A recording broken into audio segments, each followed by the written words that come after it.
السلام عليكم ورحمة الله وبركاته. ከሀገር ውጭም ከውስጥም ያላችሁ የወቅን ቢላል መስጂድ ኮሚቴዎች እንደዚሁም ለዚህ መልካም ስራ ተሳትፎ ያደረጋላችሁ ያላችሁ ወንድሞቻችን ዛሬ ዕለተ ማክሰኞ በቀን 18 እንግዲህ የወቅን ቢላል መስጂድ በምታዩት መልኩ ደመቅ ባለ መልኩ ስራ ጀምረናል። ያው በዚህ መልኩ የቢም ስራም ተጀምሯል። በዚህ መልኩ ደግሞ የላሜራ ንጣፍ ስራም ተጀምሯል።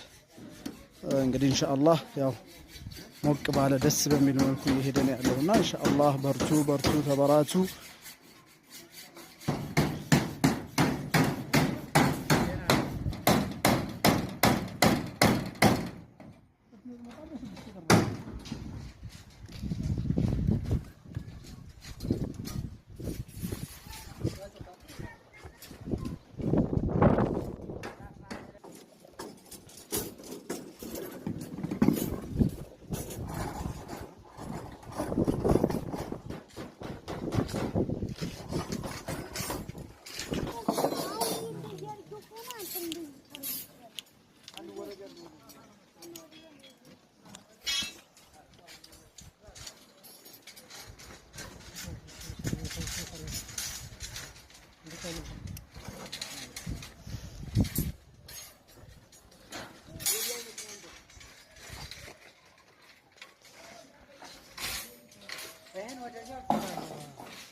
ቆይ ጨርሳችሁ